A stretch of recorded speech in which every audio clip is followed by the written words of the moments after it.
ہوتا ہے. اس لیے مصطفیٰ جان رحمت نے کہا عدت گھر میں گزارو تاکہ روح آ جائے تو اطمینان نصیب ہو جائے گا. ملاقات ہوتی ہے. اسی طرح فرماتے ہیں جب کوئی غلام اپنے پیر سے کامل محبت کرتا ہے، پیر چلا بھی جاتا ہے تو غلام کے گھر پہ حاضری ضرور ہو جاتی ہے. اسی لیے ہم 11ویں کرتے ہیں، اسی لیے چھٹی خواجہ کی کرتے ہیں کہ دل سے پکارا جاتا ہے تو بغداد اور اجمیر سے غوث و خواجہ کی روح غلاموں کے گھروں پہ جلوہ افروز ہو جاتا ہے.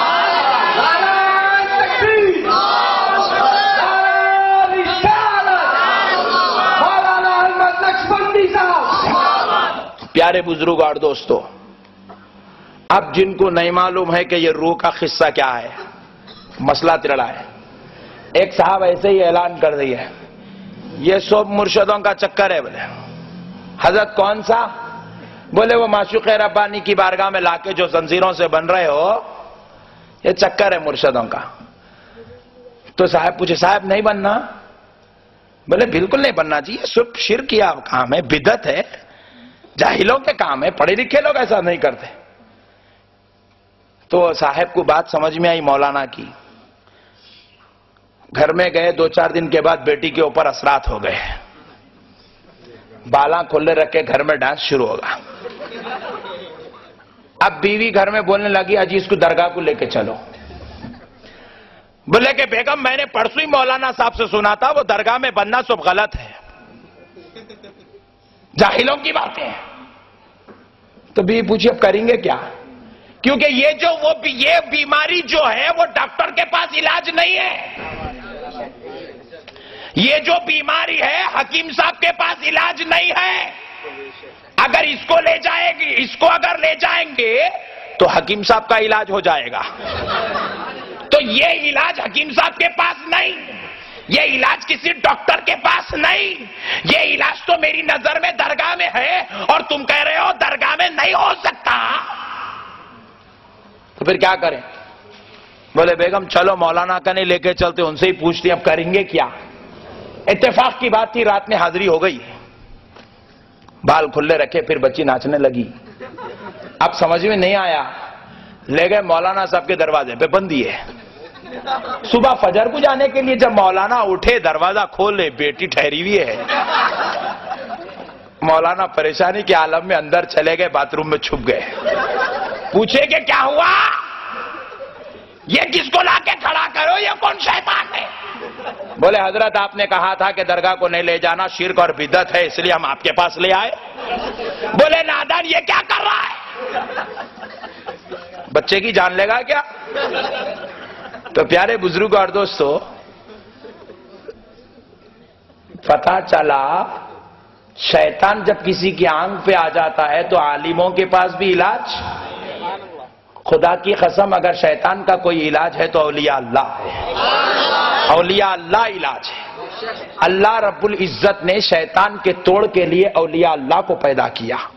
تو اب آئیے حبیب پاک ارشاد فرماتے فَيُقْعِدَانِهِ، اس کو اٹھا کر بٹھایا جاتا ہے، سوالات ہوتے ہیں، وہ جواب دیتا ہے، اس کو جنت اور دوزخ دکھائی جاتی ہے، وہ جنت اور دوزخ کو دیکھ لیتا ہے. تو پیارے بزرگ اور دوستو پتا کیا چلا کہ وہ دیکھ بھی رہا ہے، سن بھی رہا ہے، بول بھی رہا ہے. تو پتا چلا میت پورے شعور کے ساتھ اپنی قبر میں زندہ ہو جاتی ہے اور زندگی پا جاتی ہے. پھر اس کے بعد آپ پوچھے مولانا ورنگل کا ایک 200 سال پرانا قبرستان تھا، ہم نے اس کو کھودا، وہاں سے ہڈیاں نکلی. اگر وہ زندہ تھے تو چمڑا بھی نکلنا چاہیے تھا.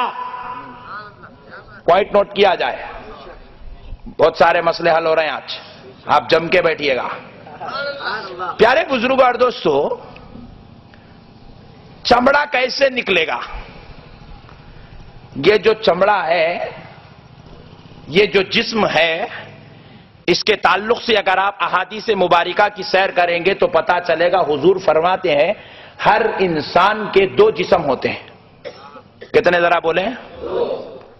بڑی جامع بات عرض کر رہا ہوں، شاید کبھی کسی نوجوان نے اس سے پہلے سنا ہوگا، آموختے کے طور پر سن لے، اگر جو نہیں سنا ہے تو علم میں اضافہ کر لے. ہمارے 2 جسم ہیں. کتنے ہیں بھائی؟ ٹینشن مت لیجئے گا، نہیں سمجھ میں آئی تو واپس. 2 جسم ہیں. ایک جسم وہ ہے جو ماں کے پیٹ میں بنایا گیا اور دنیا میں بھیج دیا گیا، جو مرنے تک ہمارے ساتھ ہے۔ اس جسم کا نام جسم کثیف ہے۔ کیا ہے بھائی ذرا بولے؟ جسم کثیف۔ جسم کثیف والے جسم کی یہ علامت ہوتی ہے، وہ لوچا جائے تو تکلیف ہوتی ہے، مارا جائے تو درد ہوتا ہے، سورج یا روشنی آ جائے تو سایہ گرتا ہے، اور جسم کثیف کی یہ علامت ہوتی ہے اگر کہیں جلا دیا جائے تو جل جاتا ہے، مٹھی میں ملا دو تو گل جاتا ہے، اور اگر کہیں رکھ دو تو سڑ جاتا ہے۔ یہ جسم کثیف کی علامت ہے۔ اسی لیے آپ دیکھیں کافر اس جسم کو جلاتے ہیں تو جل جاتا ہے، عیسائی تابوت میں رکھتے ہیں تو سڑ جاتا ہے، مسلمان مٹی میں ڈالتے ہیں تو مٹی میں مل جاتا ہے۔ یہ جسم کثیف کی علامت ہے۔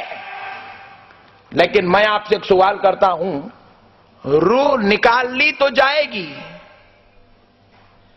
روح ایک شے کا نام ہے، روح ایک شے کا نام ہے۔